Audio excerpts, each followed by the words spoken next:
In the glass-like halls of the Zarian royal palace, where twin suns cast green shadows through impossible shapes of living coral, Queen Zilara had become the most feared mother in the known galaxy. 15 nannies in 60 days, each one running away in terror from her daughter's unexplainable anger. The air buzzed with the whispers of servants, their glowing skin flashing with gossip about the wild Princess Kira.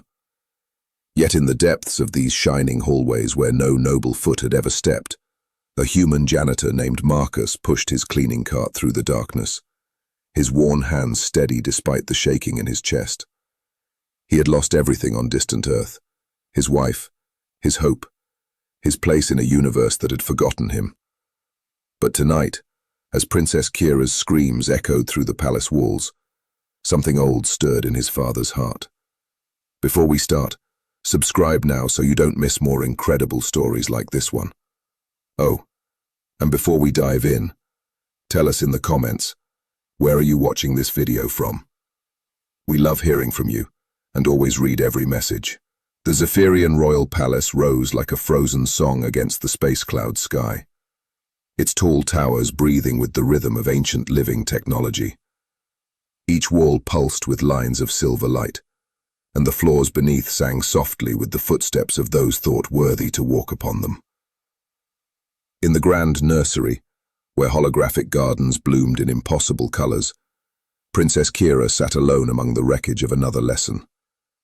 "Your Highness, please just hold the learning tablet correctly," begged Nurse Yavani, her forearms shaking as she held out the learning device toward the 7-year-old child. Princess Kira's eyes, twin galaxies of purple fire, blazed with frustration. Her small fists clenched as the alien writing on the tablet wavered and melted before her eyes. "I can't!" she screamed, her voice carrying sounds that made the crystal walls shake. "The letters won't stay still, they keep moving." Queen Zilara appeared in the doorway, her towering form covered in robes that moved like liquid starlight.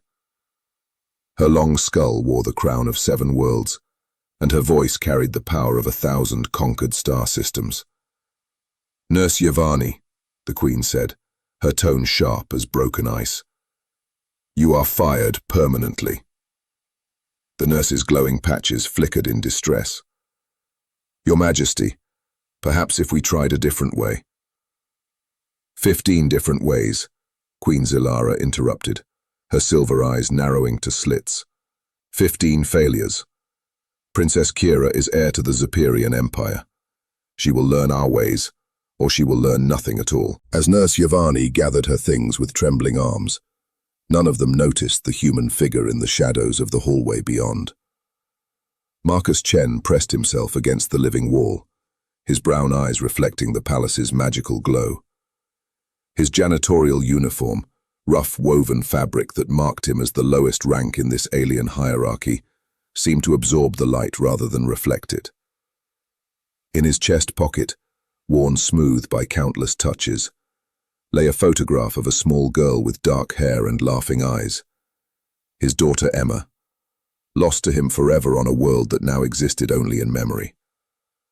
But while the royal court dismissed him as invisible, Marcus's heart recognized something in Princess Kira's cries, a pain older than the stars themselves. 3 days later, the palace buzzed with the arrival of Governor Thalandra, the most famous educator in the outer spiral. Her achievements came before her like a cosmic storm. She had taught the heirs of 17 royal families, tamed the wildest noble children across 12 sectors, and never, not once, admitted defeat. The grand hall filled with court members, their see-through wings rustling with excitement. Glowing tattoos pulsed along their long limbs as they whispered among themselves, placing bets on how long this new teacher would last. "Behold," announced the court messenger, his voice made louder by brain implants. "Governor Thalandra of the Crystal Academy, winner over the wild Prince Vexar of Nebula 7. The governess walked into the hall, her outer skeleton gleaming with ceremonial polish. 6 arms moved in perfect coordination, each one ending in fingers sharp enough to carve stone. her many-part eyes fixed upon Princess Kira with calculating precision. "Your Highness," she said, her voice like grinding gears, "I have brought the brain crown of perfect learning. Never has a student failed to master their lessons while wearing it." Queen Zelara leaned forward on her throne, carved from a single piece of frozen time. "Go ahead, Governor. Show us this miracle device." The crown appeared in Thalandra's main hands, a circle of living metal that pulsed with its own inner light. Brain wires twisted like silver snakes along its surface. "This device will get past the child's stubbornness," the governess explained to the murmuring crowd. "It will force knowledge directly into her brain. There will be no more failures, no more excuses." Princess Kira shrank back against her mother's throne, her small hands pressed against her temples. "It hurts just to look at it," she whispered. From the shadows of the great pillars, Marcus watched in horror. His hands gripped his cleaning supplies until his knuckles turned white. He had seen similar devices before on the medical stations where human prisoners were reprogrammed. The memory of screams echoed in his mind. No one believed the child would resist such authority, but the silence that followed her next words spread across the chamber like a storm. "I won't wear it," Princess Kira said, her voice small but steady. The entire court gasped. Never had anyone, least of all a child, defied Governor Thalandra so directly. The alien educator's many-part eyes flared with anger. "Child," she hissed, raising the crown higher, "you will submit to proper education, or you will be declared broken before the entire galaxy."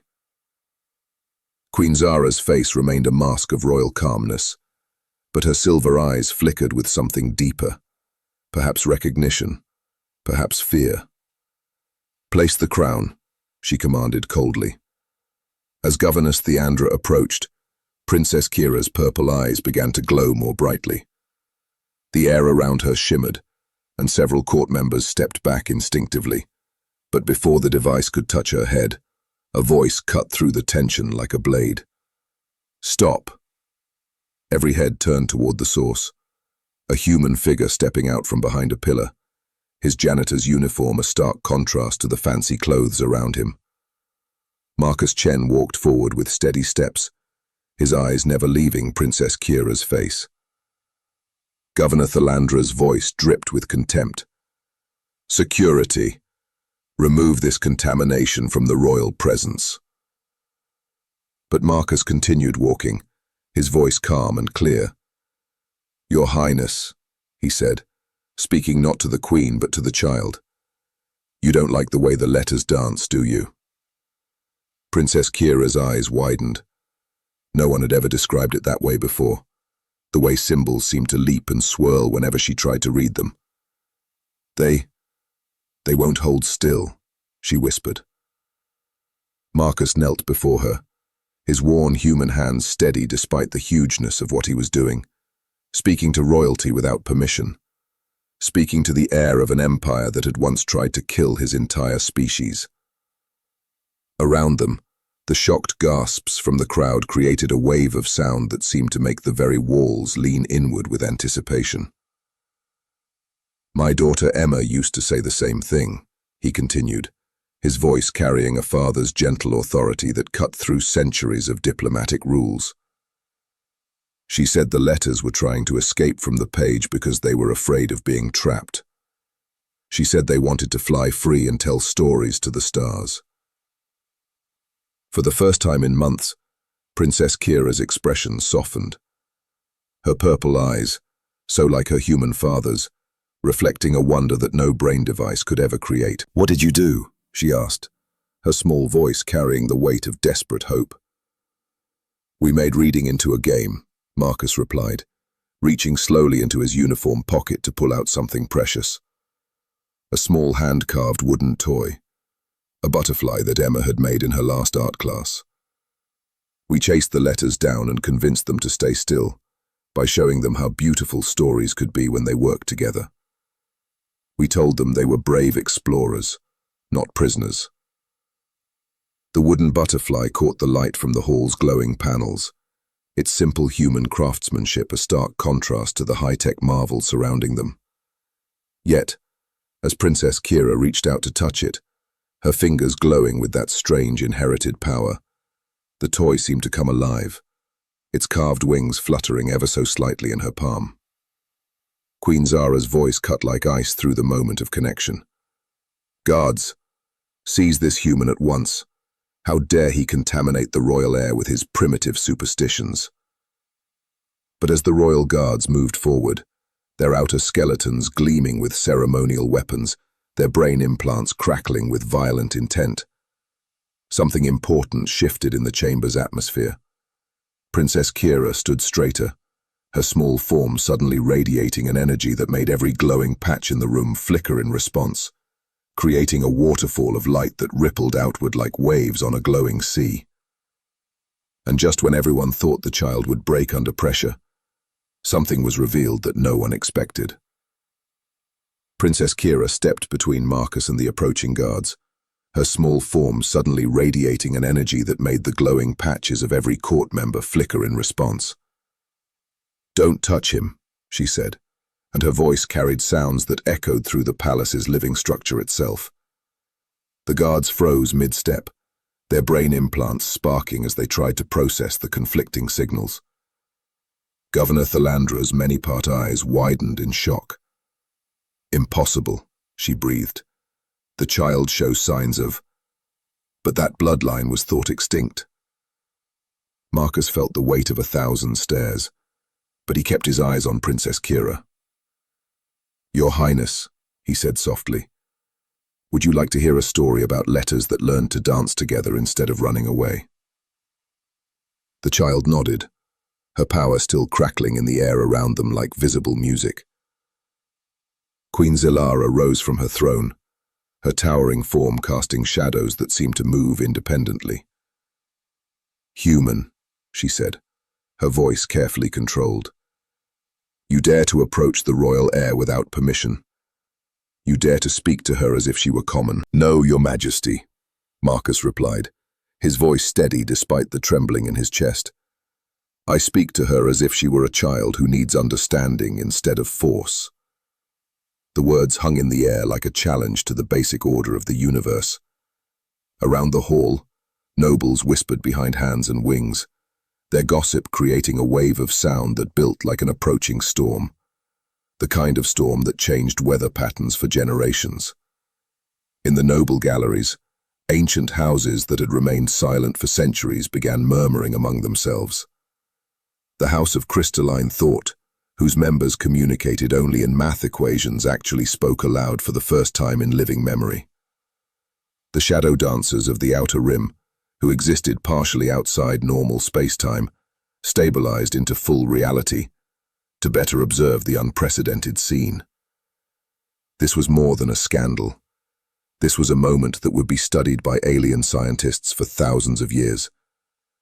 The instant when a human janitor challenged the educational rules of an empire that spanned 17 galaxies. Then Marcus did something that shocked even himself.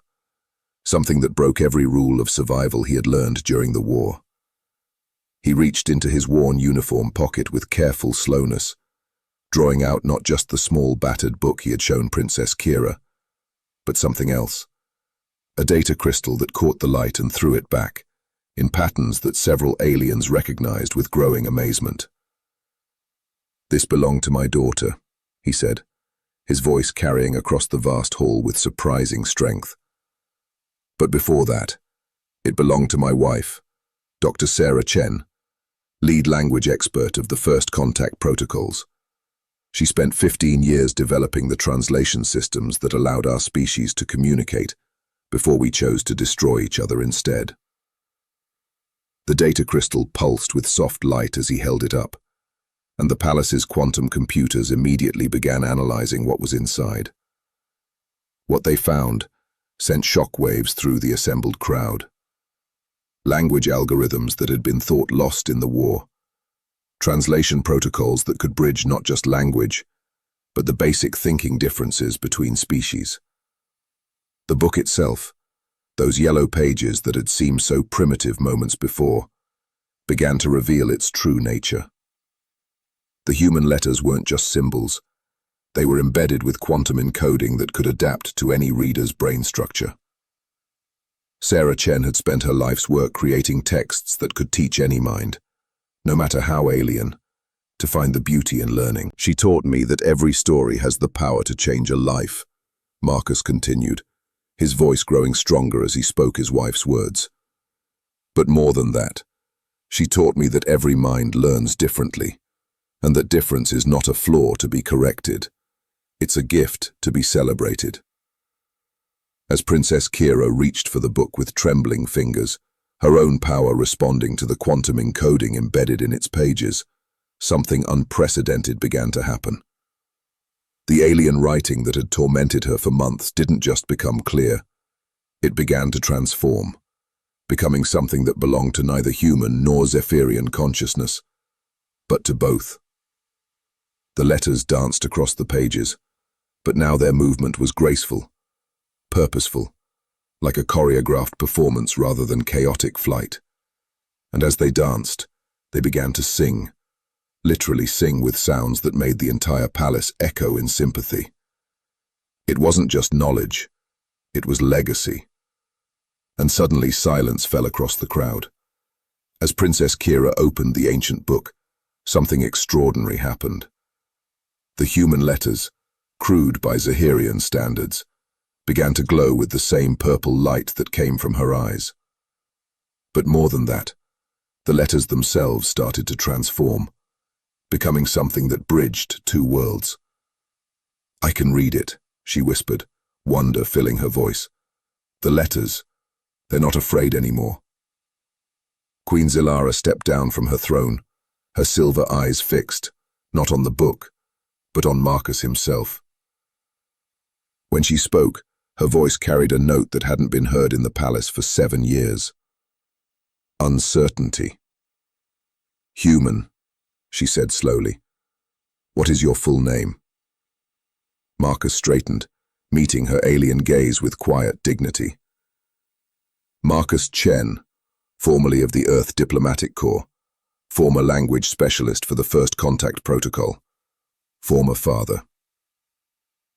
The gasps that rippled through the crowd were like the sound of shattering crystal.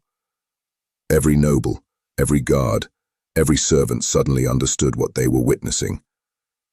The Earth Diplomatic Corps had been dissolved after the Terran-Zephyrian War. Its members scattered across the galaxy. But before the war, they had been the finest language minds in human space. Governor Thalandra's many-part eyes clicked as they refocused. You're one of the creators of the Universal Translation System. Your research on thinking language interfacing was legendary before my world burned," Marcus finished quietly. "Yes." Princess Kira looked up from the glowing book, her purple eyes wide with new understanding. "You lost a daughter too." The simple words struck the hall like a thunderbolt. Queen Zylara's calm mask finally cracked, revealing the grief she had hidden for 7 years. Since the day Princess Kira's father, the human ambassador who had won her heart, had died in the war that had torn 2 species apart. "You knew," the Queen whispered. "You knew why she couldn't learn, why the brain interfaces failed, why every tutor I hired could only see her defiance instead of her heritage." Marcus nodded slowly. "She's not fully Zahirian, Your Majesty. Her mind processes information through 2 different brain structures. She doesn't need to be fixed. She needs to be understood." Princess Kira closed the book gently, her small hands trembling with newfound power. When she looked up at Governor Thalandre, her voice carried the authority of someone who had finally found her place in the universe. "I don't need your crown," she said simply. "I need teachers who remember that wisdom is not forced, it's offered." But the final blow came not from words. It came from a name the galaxy had long forgotten. Queen Zylara moved with smooth grace toward Marcus, her robes trailing behind her like liquid starlight.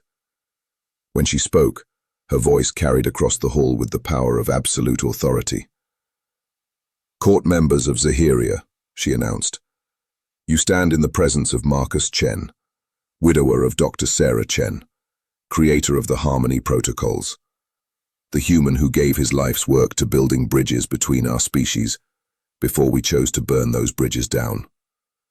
The nobles fell to their knees as one, their glowing patches pulsing in patterns of deep respect and shame. Even Governor Thalandre lowered her many-part eyes, her outer skeleton dulling with the realization of her arrogance. Marcus felt the weight of old grief and new purpose settling on his shoulders like a cloak. "Your Majesty," he said quietly, "I didn't come here to claim recognition. I came because I heard a child crying, and I couldn't walk away. Not again."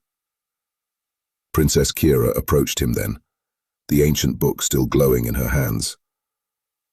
"Will you stay?" she asked, her voice small and hopeful. "Will you teach me about the dancing letters?" Marcus knelt again, this time not as a janitor before royalty, but as one grieving parent offering comfort to another lost soul. "If your mother will have me, little princess, I have many stories to share." Queen Zara placed one elegant hand on her daughter's shoulder and extended the other toward Marcus. When he took it, the touch sent ripples of harmony through the palace's living walls, a vibration that hadn't been felt since the war began. "Marcus Chen," she said formally, "by royal decree, you are appointed as Princess Kira's primary cultural ambassador and educational liaison. Your living quarters will be prepared in the noble wing, and your daughter's memory will be honored in the Hall of Lost Bridges." Marcus felt tears he hadn't shed in years gathering in his eyes. "Thank you, Your Majesty."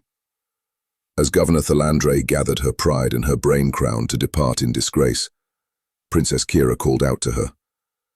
"Governess," the child said, her purple eyes now calm and confident. "My father used to say that the best teachers are also the best students. Perhaps you could learn something new, too." The alien educator paused at the doorway, her many-part eyes reflecting something that might have been hope. And as Marcus walked away with Princess Kira, the child's laughter echoing through the glass-like halls, no one dared dismiss the power of understanding again, for they finally saw what they had witnessed. 6 months later, the Zaperian Royal Academy introduced its first hybrid learning protocol, designed by Marcus Chen and improved by Princess Kira herself. Students from 17 different species traveled across the galaxy to learn the revolutionary teaching methods that honored thinking diversity instead of forcing conformity. The brain crown of perfect learning was donated to the Museum of Educational Failures, where it served as a reminder that knowledge forced upon an unwilling mind creates only rebellion, while knowledge offered with love builds bridges between worlds. Princess Kira, now fluent in 47 galactic languages, became the youngest ambassador in Zaperian history. Her first official act was to establish the Lost Children's Protocol, a program to reunite refugees and separated families across war-torn systems. On the anniversary of the Terran-Zaperian armistice, Queen Zylara stood before the Galactic Council and spoke words that would reshape interstellar relations. "We who thought ourselves superior have learned the most valuable lesson from the humblest teacher.